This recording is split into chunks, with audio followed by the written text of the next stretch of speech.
پھٹ جائے، نہر میں بدل جائے، ندی میں تبدیل ہو کر کے عالم کو سیراب کر دے، تم اس پتھر کی طرح بھی نہ رہے؟ علم حاصل کیا تو کہیں نکل نہ سکے، نور والا بنایا تو نور سے دوسروں کو چمکا نہ سکے، تم اس لائق بھی نہ رہے۔ اور ایک پتھر اور ہے، رب فرماتا ہے ایک پتھر تو وہ ہے جو خشیت سے پھٹتا ہے تو جوالا مکھی، اور ایک پتھر وہ ہے جو جوالا مکھی کی طرح تو نہیں پھٹتا، مگر کبھی کبھی ایسا ہوتا ہے کہ رب کی خشیت سے اس میں ایک ہلکی سی حرکت ہوتی ہے اور پانی کا ایسا دباؤ پڑتا ہے کہ ایک نشان پڑ جاتا ہے پتھر پر اور پانی رس پڑتا ہے، یعنی چھلک اٹھتا ہے۔ تو پانی جب اس سے بہنے لگتا ہے تو ٹھیک ہے ندی نہ بنے، سمندر نہ بنے، مگر کم سے کم آس پاس کا واتاورن تو صحیح ہو جاتا ہے نا۔ اتنا تو پانی نکلتا ہے کہ دور دور تک نہ صحیح لیکن قریب قریب تک تو ہریالی کر دے، سبزہ کر دے۔ رب فرماتا ہے تم اس پتھر کی طرح بھی نہ بن سکو۔ اور تیسرا پتھر وہ ہے جو پھٹے نا، میری خشیت سے صرف لڑھک پڑا، کہیں رکھا ہوا تھا میرے بھے سے ٹپک پڑا، اس سے پانی بھی نہیں نکلا، پانی بھی نہیں نکلا، صرف خشیت الہی سے ٹپک پڑا۔ رب فرماتا ہے تم اس پتھر کی طرح بھی نہ بن سکے۔ آپ کہیں گے کہ پہلے جو دو پتھر کی مثالیں تھیں اس میں تو فیضان کا پہلو ہے کہ پہلے والے نے تو پورے بھارت کو نواز دیا، دوسرے والے نے بھارت نہ صحیح تو کم سے کم اسلام پور کو نوازا، اور یہ تیسرا اس سے تو پانی کا ایک بوند بھی نہیں نکلا، یہ کیسے نوازے گا؟ اس کی نوازشات کیسی؟ اور میں یہ تو خود لڑھک پڑا ڈر کے مارے، تو میں کہوں گا نہیں، اس میں بھی فیضان کا پہلو ہے، اور وہ یہ ہے کہ کبھی تم خشیت الہی میں ڈوب کر اپنے اندر ایک ایسی کیفیت پیدا کر لو، ایک ایسے حالات اپنے دماغ میں اتار لو کہ غش کھا کر لڑھک پڑو رب کے ڈر سے۔ ایک شخص تقریر کر رہا ہے، نعت پڑھ رہا ہے، اور تمہیں کوئی شعر ایسا لگا کہ تمہیں وجد آ گیا، حال آ گئی، تمہاری کیفیت بدل گئی، ترنگ دل میں پیدا ہو گئی، تم لڑھک پڑے، اور تمہاری اس کیفیت کو دیکھ کر دوسرا تم سے سبق حاصل کر لے اور کہے کہ جب رب کے ڈر کا یہ حال ہے کہ یہ لڑھک گیا تو ضرور رب کوئی پاورفل ہے۔ تو کم سے کم تم فیضان حاصل نہ کرو، مگر تمہیں دیکھ کے دوسرا تو فیض حاصل کر لے گا، تمہاری کیفیت کو دیکھ کے دوسرا تو فیض حاصل کر لے گا۔ رب فرماتا ہے تم اس کی طرح بھی نہ رہے۔ یہ نور والے ہیں کون؟ یہ نور والے وہی ہیں جنہوں نے نور تو حاصل کیا، نور تو انہیں ملا، خوب ملا، گھر لے کے بیٹھے نہیں، اپنے نور کا غلط استعمال نہیں کیا بلکہ بانٹنا شروع کر دیا۔ آؤ تم بھی لو نور، تمہیں پرکاش چاہیے تم بھی لو، تمہیں بھی پرکاش چاہیے تم بھی لو، بانٹنے لگے، جہاں جا رہے ہیں پرکاشت کر رہے ہیں۔ تبھی تو مشل کر ایک مرتبہ حضرت طلحہ رضی اللہ تعالیٰ عنہ نے بارگاہ رسالت سے پوچھا کہ حضور اولیاء ہیں کون؟ اللہ والے، اللہ کے دوست، اللہ کے متر ہیں کون؟ چاہنے والے ہیں کون؟ تو محبوب نے کیا فرمایا؟ سرکار نے کیا فرمایا؟ انہم لنور، توجہ رہے، انہم لنور، ارے یہ نور ہوں گے، نور، یہ نہیں نور والے، ایک ہے نور ہونا، ایک ہے نور والا ہونا۔ کیا فرمایا؟ انہم لنور، یہ نور ہوں گے۔ آگے فرماتے ہیں وَإِنَّ وُجُوهَهُمْ لَنُورٌ، ان کے چہرے نور کی طرح ہوں گے، ان کا منہ نور کی طرح ہوگا۔ وَإِنَّهُمْ عَلَى صَخْرٍ نُورٍ، اور یہ تو نور کے ٹیلوں پر ہوں گے قیامت کے دن، نور کے ٹیلوں پر ہوں گے۔ وَإِنَّهُمْ عَلَى مَنَابِرٍ مِّن نُور، ارے یہ تو نور کے ممبروں پر فائز ہوں گے۔ یہ کیسی نوری جماعت جن کا چہرہ نور ہو، جن کا چلنا نور ہو، جن کا بولنا نور ہو، بستر لگایا جائے تو وہ بھی نور والا ہو، ممبر لگایا جائے تو وہ بھی نور والا ہو، شامیانہ لگایا جائے تو وہ بھی نور والا ہو۔ اور حد تو یہ ہے کہ ان کی نورانیت صرف اس دھرتی پر نہیں، قیامت کے دن بھی اگر یہ ہو تو نور کے ٹیلوں پر فائز ہو، نور کے ممبروں پر فائز ہو۔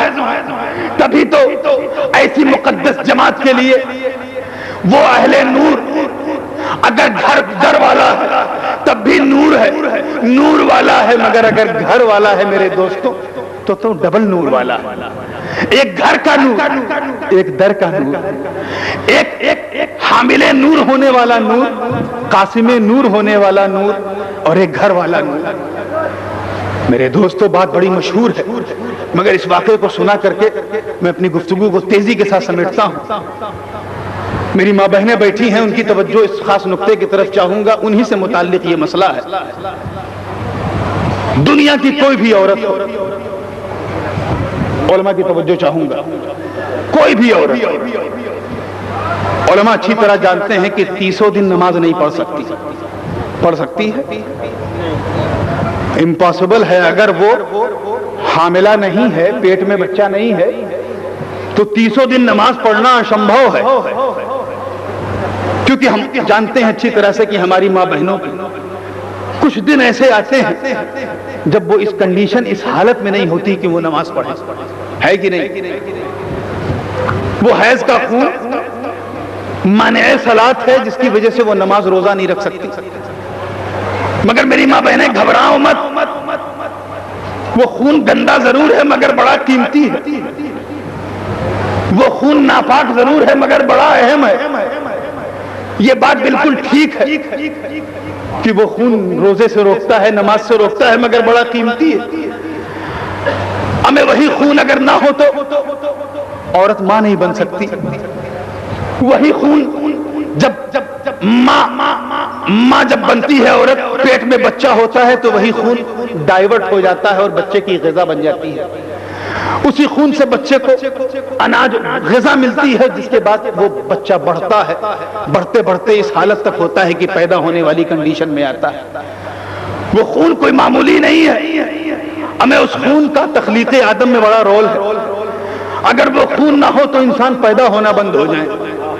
خون بہت قیمتی ہے، مگر میرے دوستوں اسی نیل گگن کے نیچے توجہ، اسی دھرتی کے اوپر، اسی آکاش اور پاتال کے بیچ میں صرف ایک عورت ایسی ہے جس نے 30 دن نہیں، 30 مہینے نہیں، ساری زندگی جس نے نماز پڑھی ہے، اور اس کی نماز ایک وقت کی کبھی قضا نہیں ہوئی، اور اس عورت کا نام سیدہ فاطمہ ہے۔ سیدہ فاطمہ طیبہ طاہرہ عابدہ زاہدہ۔ کیونکہ حضرت فاطمہ میں وہ خون نہیں۔ اب میں اس تفصیل میں نہیں جانوں گا جو علماء نے بتایا ہے کہ وہ ایک خاص قسم کی رطوبت ہوتی تھی جو ظہر بعد ہوتی تھی، پھر اس سے پاک ہو جاتی تھی، اس کے بعد اثر پڑ لیتی تھی، پھر وہ خاص رطوبت زائل ہوتی تھی، پھر اس کے بعد پاک ہو جاتی تھی، مغرب پڑتی تھی۔ میں اس تفصیل میں نہیں جاؤں گا، میں یہ بتا رہا ہوں وہ رطوبت تھی، وہ خون تو حضرت فاطمہ میں نہیں تھا۔ بات خون کی ہے، لہو دم کی۔ وہ خون جناب فاطمہ میں نہیں، جو ہماری ماں بہنوں میں ہے، دنیا کی تمام عورتوں میں ہے، قیامت تک پیدا ہونے والی تمام عورتوں میں وہ خون ہوگا، مگر قربان جاؤ فاطمہ پر، وہ خون فاطمہ میں نہیں۔ بات کلیئر ہو گئی، مگر مجھے بتاؤ کہ جب وہ خون حضرت فاطمہ میں نہیں تھا، اے دبراجپور کے غیرت دار مسلمانوں جواب دو، جب وہ خون سیدہ فاطمہ میں نہیں تھا تو مجھے بتاؤ کہ حسن و حسین کس میٹیریل سے بنے؟ جب حسن و حسین حضرت فاطمہ کے پیٹ میں تھے تو بنے کس چیز سے؟ جب وہ خون فاطمہ میں تھا ہی نہیں تو حسن بنے کس سے، حسین بنے کس سے، یہ بنے کس سے؟ تو میں کیا جواب دوں گا، تم کیا جواب دو گے؟ جواب دیا ہے تو ہمارے امام نے دیا ہے، امام اہل سنت اعلیٰ حضرت عظیم البرکت نے مچل کر اس راز کو فاش کر دیا اور عالم اسلام سے کہہ دیا تم خون نہ دیکھو، حقیقت یہ ہے کہ تیری نسل پاک میں ہے بچہ بچہ نور کا، تو ہے عین نور تیرا سب گرانہ نور کا۔ نعرہ تکبیر، یا رسول اللہ زندہ آباد، نعرہ رسالہ، یا رسول اللہ، نعرہ رسالہ۔ رسالت یا رسول اللہ مسجد اعظم زندہ آباد مسجد اعظم زندہ آباد نورانی میاں صاحب قبلہ زندہ آباد نعرہ تکبیر اللہ اکبر نعرہ رسالت اللہ اکبر تو جب معاملہ نور کا ہے تو سارا جھگڑا ہی ختم۔ اب سوال بالکل واضح ہو گیا، جواب کلیئر ہو گیا کہ حضرت حسنین کریمین اہل نور بچپن ہی سے بچپن ہی سے اہل نور تھے۔ تو جو حسنین بچپن سے اہل نور ہو، بچپن میں پہنچ کے اس حسین کا حال کیا ہوگا؟ میرے دوستو، بات اولیاء اللہ کی ہے، اصحاب نور کی۔ قرآن کہتا ہے تم ان کی مثال ان سے دیتے ہو جو اندھیرے میں ہے، کما مثلہ فی الظلمات لیس بخارج منہا، ایسے اندھیرے میں کہ اس سے نکلنے کا کوئی چارہ نہیں۔ ایک شخص اندھیرے میں ہے، کبھی اجالا پرکاشت ہوا، اجالے میں آ گیا۔ بہت لوگ اندھیرے میں ہوتے ہیں، نور ہدایت مل جاتی ہے تو اجالے میں آ جاتے ہیں۔ اور ہم ہر اندھیرے میں رہنے والے کے تعلق سے یہ کامنا کرتے ہیں کہ اللہ تعالیٰ اسے نور ہدایت عطا کر دے تاکہ وہ اندھیرے سے نکل کے اجالے میں آ جائے، اجالے میں آ جائے۔ مگر قرآن کیا کہہ رہا ہے؟ ان اولیاء اللہ کی، یہ غوث و خواجہ کی مثال، یہ مخدوم کی مثال، یہ داتا لاہوری کی مثال، یہ علاء الحق پنڈوی کی مثال، یہ نظام الدین محبوب الہی کی مثال، یہ نصیر الدین چراغ دہلوی کی مثال، یہ بختیار کاکی کی مثال، یہ ہم شبیہ غوث الثقلین شاہ علی حسین اشرفی کی مثال، یہ حضور محدث اعظم ہند کی مثال، یہ حضور سرکار کلا حضور شیخ الاسلام کی مثال۔ تم ان سے دیتے ہو جو اندھیرے میں، ارے یہ تو دیکھو کہ تم مثال کس سے دے رہے ہو، توجہ رہے، تم ان کی مثال ان سے دیتے ہو جو اندھیرے میں ہے، ہمیں تم نے ان کو ان کا مقابل کیسے سمجھا؟ یہ تو قرآن کے خلاف ہے۔ نور والا کبھی اندھیرے والے کا مقابل ہوتا ہی نہیں، کیونکہ نور کہتے ہی اسے ہیں کہ جہاں جائے اندھیرے کو دور کر دے۔ تو اب نور کا مقابلہ اندھیرے سے ہوتا ہی نہیں، بلکہ اندھیرا ہمیشہ نور سے ڈرتا ہے۔ اسے پتا ہے کہ میرے اندھیرے کو اگر کوئی مٹا سکتا ہے تو وہ نور ہے۔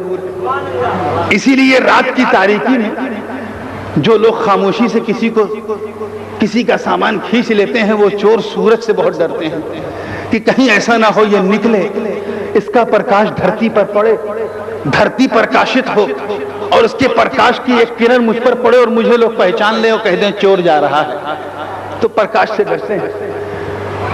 ہمیں ایک تو اندھیرا وہ ہے جس سے کوئی کہیں بھی چاہے نکل جائے، مگر قرآن کہتا ہے تم ان اغواس و اقطاب کی، ان نور والوں کی، ان اہل اللہ کی، ان خاصان حق کی مثال تم ان سے دیتے ہو جو اندھیرے میں ہے، ان کی تشبیہ تم ان سے کرتے ہو جو اندھیرے میں ہے، اور اس اندھیرے میں کہ لیس بخارج منہا، جس سے نکل نہیں سکتے۔ جملہ آ گیا ہے، دعا دینا میرے دوستو، جب غوث و خواجہ جیسا نور والا، اشرف سمنان جیسا نور والا، جب مخدوم کچھوچھا جیسا صاحب نور، جب محدث اعظم و شیخ الاسلام جیسا نور والا، جب قرآن یہ کہتا ہے کہ یہ نور والے ہیں، ان کی مثال اندھیرے والوں سے نہیں ہو سکتی، تو وہ کتنے نادان ہیں جو نور علی نور مصطفیٰ جان رحمت سے اپنی مثال دیتے ہیں، اپنی طرح سمجھتے ہیں۔ ہمیں جب غوث و خواجہ کی طرح نہیں ہو سکتے تو خواجہوں کے خواجہ کی طرح کیا ہوں گے؟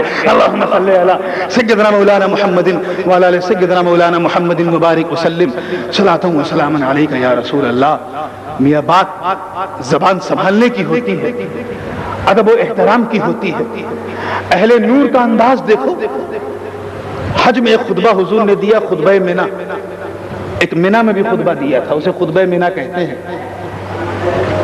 اگر میں آپ سے پوچھوں کہ یہ آپ کے سامنے کون سی بلڈنگ ہے تو آپ یہی کہیں گے نا مدرسہ اشرفیہ رضویہ، لیکن اگر میں کہوں یہ وہ مدرسہ نہیں ہے تو آپ کہیں گے بابا کو لگتا پتہ نہیں، انہیں معلوم ہی نہیں کہ اسی مدرسے میں جلسہ ہو رہا ہے اور مدرسے کا نام نہیں معلوم۔ مگر آؤ اللہ والوں کو دیکھو، ان نور والوں کو دیکھو جو نور نبوت کے سائے میں پلے پروان چڑھے، صحابہ کی وہ مقدس جماعت، مینا کی دھرتی ہے، مکہ معظمہ سامنے ہے، سرکار کا جلال نبوت دیکھو میرے دوستو، اشارہ کرتے ہیں مکہ، اور فرماتے ہیں ایو یوم ھذا، آج کون سا دن ہے؟ آج کا اگر آدمی ہو تو پٹ سے کہہ دے حضرت آج یہ دن، کہے گا کہ نہیں؟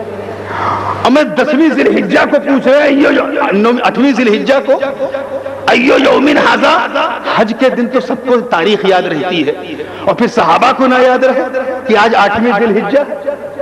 صحابہ نے یہ نہیں کہا حضور آج 8ویں ذی الحجہ، فرمایا اللہ اور اس کا رسول بہتر جانتے ہیں۔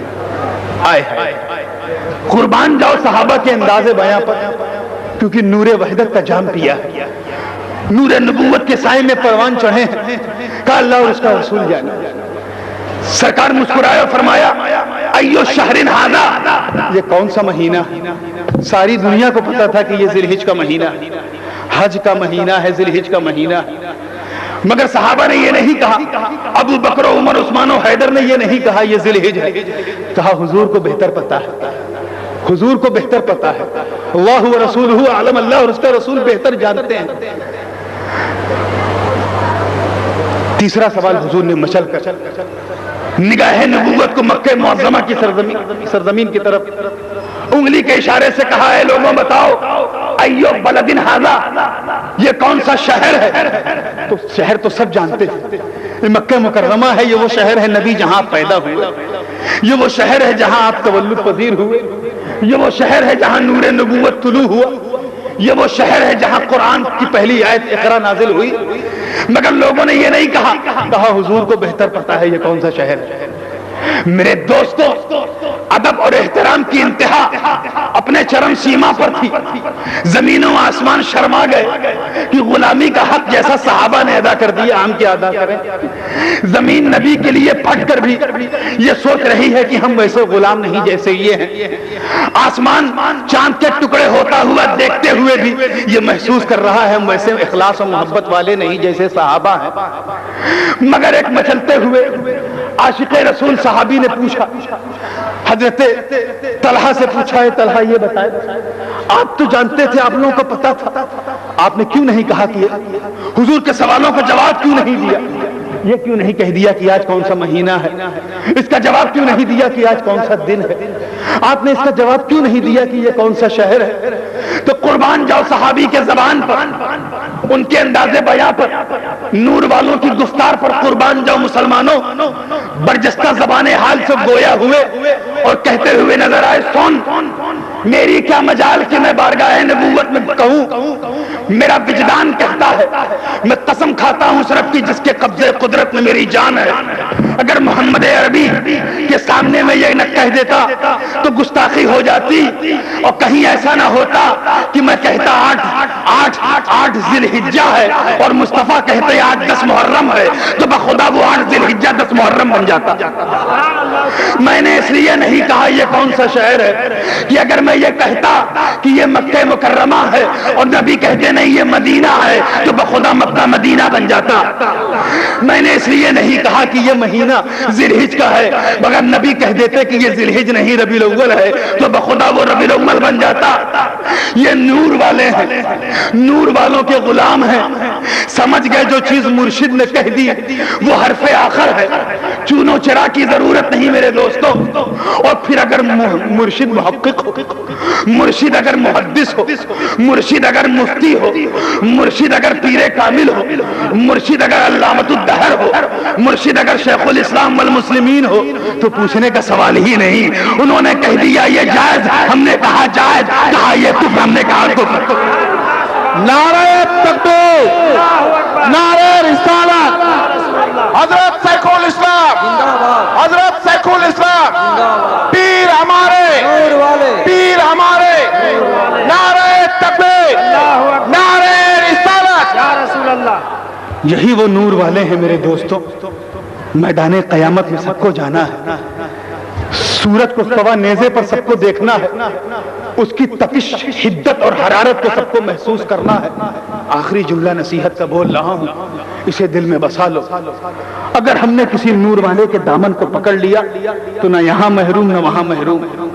حق تو یہ ہے کہ حدیث پاک گواہی دیتی ہے کہ ایک مرتبہ اولیاء اللہ کی اصحاب نور کی ایک جماعت گزرے گی، اور وہ نور والے کہ جن کے بارے میں قرآن نے کہا نورہم یسعی بین ایدیہم و بایمانہم، ان کا نور ان کے آگے اور پیچھے گردش کرے گا، ان کا طواف کرے گا، ان کا بھرمڑ کرے گا، ان کا پریکرما کرے گا. ایسے نور والے ہوں گے، چمکدار لوگ ہوں گے، اور اس میں سب کے مرشد ہوں گے. قیامت کا وہ دل دوز منظر ہوگا، حرارت سورج کی سوا نیزے دماغ کو کھولاتی ہوئی نظر آئے گی. ایسے موقع پہ وہ نور والے کیا دیکھیں گے؟ آخری بات کہہ رہا ہوں، وہ نور والے دیکھ رہے ہیں کہ کچھ ایسے بھی لوگ جہنم میں ہیں جو ان کے اپنے جان پہچان کے ہیں، اپنے رشتہ دار ہیں، اپنے قرب و جوار والے ہیں، گاؤں محلہ والے ہیں، ساتھ نماز پڑھنے والے ہیں. سوال کریں گے بارے الہ ان کو چھوڑ دو، انہم یصلون معنا، یہ لوگ تو میرے ساتھ نماز پڑھتے تھے. انہم کانوا یاکلون معنا، یہ لوگ تو میرے ساتھ کھانا کھاتے تھے.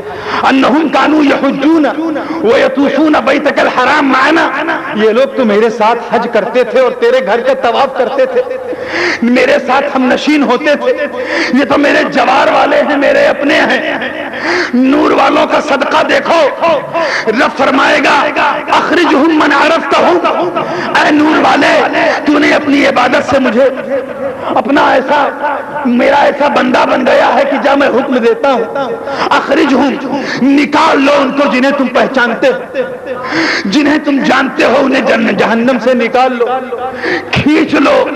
پوچھنے والے پوچھیں گے اللہ یہ کیسا عدل ہے، کیسا انصاف ہے، جہنم ہم پر بھی جہنم ان پر بھی، مگر یہ بچ کیسے گئے؟ تو رب جواب دے گا میں کیا کروں، میں نے تو ان پر جہنم واجب کر دی تھی مگر نور والے آئے اور نکال لے گئے. اللہم صلی علی سیدنا مولانا محمد وعلی آل سیدنا مولانا محمد مبارک وسلم. مولا تعالیٰ سے یہی دعا ہے کہ ہمیں ان نور والوں کا سایہ نصیب فرماتا رہے، تاکہ اگر کبھی آخرت شرمندگی کا سامنا کرنا پڑے تو ان کی نور ولایت، نور ایمان ہمارے پیشانیوں پر درخشندہ رہے، چمکتا رہے. اور یہی ہمارا آخری پیغام ہے. اب ایک 2 منٹ کی ایک خاص گفتگو پوری توجہ کے ساتھ آپ کو سننا ہے. آج صبح میں حاضر ہوا آپ کے شہر دبراجپور میں، اور شام ہوتے ہوتے ابھی جلسے کے لیے مائک کو کھٹکھٹایا بھی نہیں گیا تھا، ہیلو ہیلو کی آواز بھی نہیں آئی تھی کہ سننے میں آیا کہ ایک پرچہ آپ لوگوں میں بانٹا گیا ہے. وہ پرچہ 22 مارچ 2007 کا ہے، اور بانٹنے کا انداز ایسا تھا جیسے آج لکھ کے بانٹا گیا ہے. اس پرچے کا جواب بہت تفصیل کے ساتھ حضور شیخ الاسلام والمسلمین کے غلاموں نے، ان کے نمکخاروں نے محدث اعظم مشن آفس سے ایک جواب صادر کیا، جس نے اس پرچے کی پول کھول دی، اس میں چھپے اگر اور مگر کے سارے دروازوں کو بند کر دیا. اور میرا خیال ہے کہ وہ پرچہ آپ تک پہنچا ہوگا. محدث اعظم مشن کی طرف سے بنگلہ زبان میں اسے صرف لکھا گیا ہے، حروف بنگلہ کے ہیں، پڑھنے اور سمجھنے میں اگر کسی کو دقت ہو تو مدرسے میں آ کے سمجھ سکتا ہے. یہ بات بڑی پرانی تھی. 22 مارچ کو یہ پرچہ چھپا اور 23 مارچ کو اس کا جواب آ گیا. اس کے بعد پھر اس جواب پر ایک محاکمہ لکھا گیا، اور پھر اس محاکمے کا جواب بھی مولانا غلام سید اشرفی احمد آبادی نے تنقیدی جائزے کی صورت میں کتاب اردو میں لکھی، جس نے ہندی کی چندی اور اردو کی سردو کر دی، اور حق کو ایک دم ایسا کلیئر کر دیا کہ احقاق حق ہو گیا، ابطال باطل ہو گیا. مگر میں یہ دیکھ رہا ہوں کہ بلا وجہ گڑے مردوں کو اٹھایا جا رہا ہے. وہ پرچہ جس کی حیثیت عرفی مٹ چکی تھی، جس کو پڑھ کر سوائے قہقہا لگانے کے اور مسکرانے کے کچھ نہیں تھا، آج اسے کچھ لوگ یہ بھی سمجھ رہے ہیں کہ یہ جواب ہے. ہمیں اس کا جواب بھی آ گیا اور اس کا جواب کا جواب بھی آ گیا. اور حقیقت حال یہی ہے کہ فیورک کے نام سے مشہور اس تنظیم جس کے بانی ممبر جیلانی میاں ہیں، ان کا کوئی بھی معاون، ان کا کوئی بھی اپنا اگر ہے، اور اس پر اس حوالے سے اپنی دستبرداری کا اعلان کرتا ہے اور یہ کہتا ہے کہ میرا اس سے کوئی مطلب نہیں ہے، کوئی واسطہ نہیں ہے، تو کوئی جرح و تعدیل کسی طرح کا بحث و مباحثے میں جانے کی ضرورت نہیں ہے. صرف اتنا کہہ لیجئے کہ ٹھیک ہے صاحب، اگر آپ واقعی فیوری کو مخالف اسلام سمجھتے ہیں تو اشرف الفتاوی جو کتاب ہے جس پر علماء بریلی شریف، علماء بدایوں شریف، علماء مراد آباد جامعہ نعیمیہ، علماء جامع اشرف اور بر صغیر یہاں تک کہ پاکستان کے علماء نے بھی فتویٰ دیا ہے، اور خصوصیت کے ساتھ جس پر اکابر اور مشائخ خانوادہ اشرفیہ غوثیہ کے دستخط ہیں، ان پر آپ بھی دستخط کر دیجئے تاکہ دودھ کا دودھ اور پانی کا پانی ہو جائے. کیونکہ ہم نے پہلے ہی عرض کر دیا تھا کہ ہم کسی کو اندھیرے میں نہ رکھتے ہیں نہ اندھیرے میں رکھنا چاہتے ہیں. یہ تو نور والے ہیں اور حضور شیخ الاسلام کی چھتر چھایا میں رہ کے ہمارا کام یہی ہے کہ ہم نور ہدایت سے سرفراز کریں تاکہ علاقہ تابندہ رہے، آباد رہے، زندہ آباد رہے. کچھ بھی سنیں، کسی طرح کی بات سنیں تو آپ کے ادارے میں مدرسہ اشرفیہ رضویہ میں ساری کتابیں موجود ہیں. اگر آپ اردو پڑھ سکتے ہیں تو یہاں آ کے پڑھ لیں، نہیں پڑھ سکتے ہیں تو علماء موجود ہیں، ان سے سن لیں. اور اس کے بعد اگر کوئی سنکوچ یا کوئی پرابلم ہے تو آپ کا پیر آپ سے دور نہیں ہے.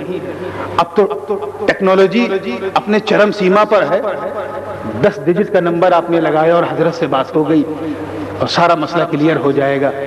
تو ادھر ادھر کی اگر مگر میں پڑھنے سے بہتر یہ ہے کہ رجوع الی الحق کے لیے علماء کی پناہ میں آپ جائیں اور علماء سے دریافت کریں کہ مسئلہ کیا ہے اور یہ سن رہا ہوں، یہ سوال، یہ جواب. آپ اس بات کے مکلف نہیں ہیں کہ آپ اسے اگر نہ سمجھیں تو زبردستی سمجھنے کی کوشش کریں. اگر سمجھ سکتے ہیں تو فبہا، اور نہیں سمجھ سکتے ہیں تو علماء کی طرف رجوع کریں. بس یہی میری طرف سے نصیحت ہے اور ایک سید کی طرف سے خلوص اور والہانہ طور پہ ایک اپیل ہے تاکہ میدان محشر میں نہ ہم شرمندہ رہیں نہ ہمارا کوئی شرمندہ رہے. اگر خاموش رہوں میں تو ہی سب کچھ ہے، جو کچھ کہا تو تیرا حسن ہو گیا محدود. وآخر دعوانا ان الحمدللہ رب العالمین. صلاۃ و سلام کے لیے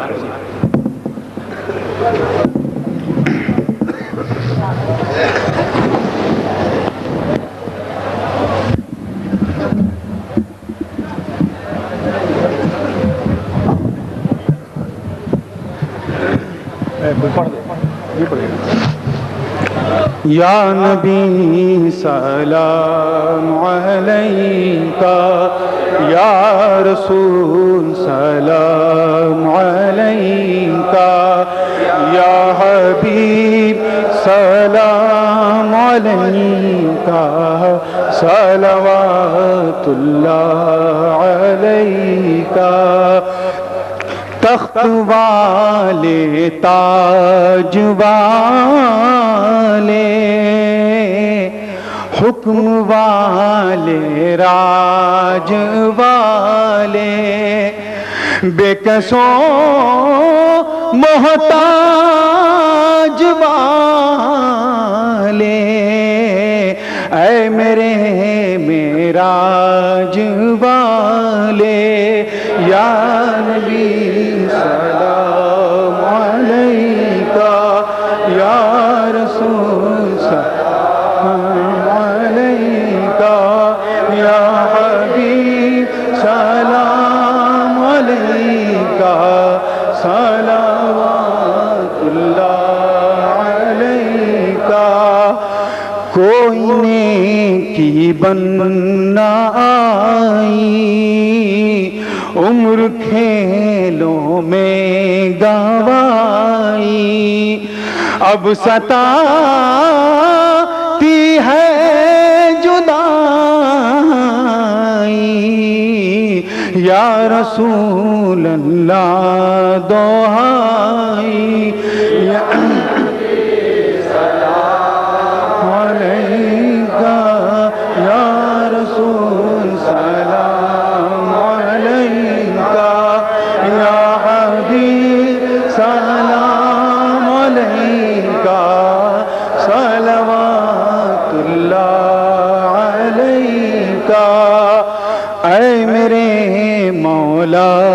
کے پیارے، نور کی آنکھوں کے تارے، اب کسے سید پکارے، ہم تمہارے تم ہمارے.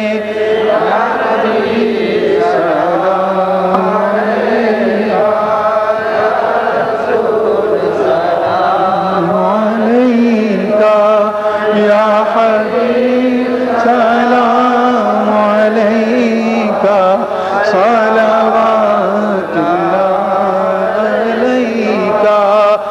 الصلاۃ والسلام علیک یا رسول اللہ، الصلاۃ والسلام علیک یا حبیب اللہ، الصلاۃ والسلام علیک یا زینت عرش اللہ، الصلاۃ والسلام علیک یا قاسم نعم اللہ، الصلاۃ والسلام علیک یا عروس مملکت اللہ، الصلاۃ والسلام علیک یا جمال ملک اللہ وعلی آلک واصحابک وبارک وسلم۔ الفاتحہ۔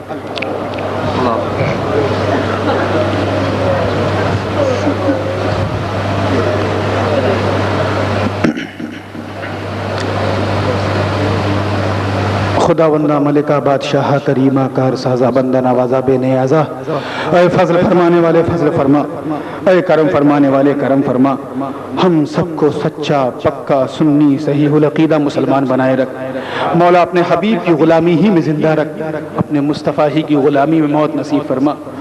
اے الہ العالمین، ہماری آج کے اس جلسے کی شرکت کو قبول فرما لے، اس کے ثواب کو قبول فرما لے۔ اے پروردگار عالم، اپنے حبیب کے صدقے میں آج جس ادارے میں مدرسہ اشرفیہ رضویہ میں جشن دستار بندی کا انعقاد ہوا، اس ادارے کو دن دونی رات چوگنی ترقی عطا فرما، یہاں کے اراکین کے مال و اسباب میں برکتوں کا نزول فرما، یہاں کے اساتذہ اور طلبہ کے علم و عمل صحت و عافیت میں خوب سے خوب برکتوں کا نزول فرما۔ پروردگار عالم، ہم میں جو بے یار و مددگار ہیں ان کی مدد فرما دے، جو بے روزگار ہیں انہیں برسر روزگار کر دے۔ الہ العالمین، اپنے حبیب کے صدقے میں جو بیمار ہیں انہیں صحت کاملہ و شفا عاجلہ عطا فرما دے۔ بہت سے لوگ بیمار ہیں، سب کی اپنی تمنائیں ہیں، اور بیماری کے اس پورا شوق دور میں مولا تعالیٰ ہمارے جسم کی بھی اصلاح فرما دے، ہمارے عقیدے کی بھی اصلاح فرما۔ خصوصیت کے ساتھ حضور شیخ الاسلام کی اہلیہ بیمار ہیں اور میری والدہ محترمہ بیمار ہیں، انہیں صحت کاملہ و شفا عاجلہ عطا فرما۔ اور یہاں حاضرین محفل کے جو بھی رشتہ دار بیماری و لاچاری میں مبتلا ہے مولا، انہیں صحت کاملہ و شفا عاجلہ عطا فرما دے۔ الہ العالمین، جو بے اولاد ہیں انہیں صاحب اولاد کر دے۔ اے پروردگار عالم، آج کی ذکر جمیل کی محفل کو قبول فرماتے ہوئے ہماری جائز تمناؤں کو قبول کر لے۔ اے الہ العالمین، ہمارے سینے کو عشق رسول کا مدینہ بنا دے، ہمارے سینوں کو کینوں سے پاک کر دے، ہمیں صراط مستقیم پر قائم و دائم رکھ، اور مولا جو بھٹک گئے ہیں ان کی دستگیری فرما دے، انہیں راہ اسلام دکھا دے مالک، اور گمگشتہ راہوں کو اپنے محبوب کے سائے رحمت کا صدقہ نشاور فرما دے۔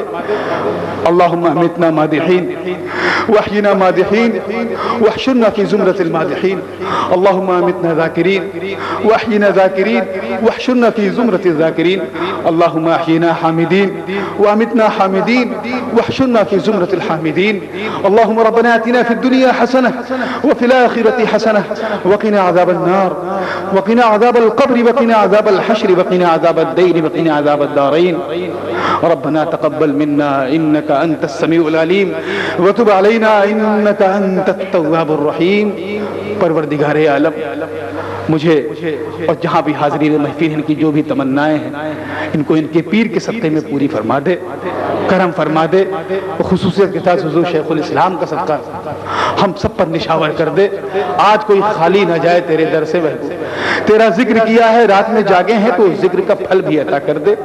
لی خمسۃ لطفی بہا حر الوباء الحاتمہ المصطفیٰ والمرتضیٰ وابناہما والفاطمہ، اے اشرف زمانہ زمانے مدد نما درہائے بستراز کے لیے دے کرم کشا، ان اللہ وملائکتہ یصلون علی النبی یا ایھا الذین آمنوا صلوا علیہ وسلموا تسلیما، اللہم صلی علی سیدنا مولانا محمد وعلی آل سیدنا مولانا محمد وبارک وسلم کما تحب وترضى بأن تصلی علیہ صلاۃ وسلام علیک یا رسول اللہ۔ حسبنا اللہ حسبنا اللہ حسبنا اللہ ونعم الوکیل ونعم المولا ونعم النصیر، سبحان ربک رب العزۃ عما یصفون وسلام علی المرسلین والحمد للہ رب العالمین۔ آپ حضرات شانتی اور صدبھاؤ کا ماحول بنا کے یہاں سے جائیں گے، اور کرپیا مہربانی کر کے مجھے چھونے کی کوشش نہ کریں، بلکہ ایسا راستہ بنا دے جیسا راستہ دریائے نیل نے موسیٰ کلیم اللہ کے لیے بنا دیا تھا، بس میں گزر جاؤں اور جو مجھے محبت سے دیکھے انشاءاللہ چومنے کا اسے ثواب ملے گا۔ السلام علیکم۔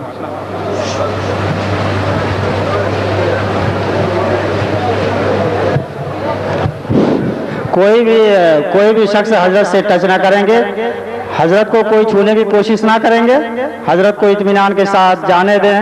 جن کو بھی ملنا ہوگا کل دن میں حضرت سے آپ ملاقات کریں گے۔ کوئی بھی شخص حضرت سے ٹچ نہ کریں گے، حضرت کو اطمینان کے ساتھ جانے دیں۔ جن کو بھی ملاقات کرنا ہوگا کل دن میں آپ ملاقات کریں گے۔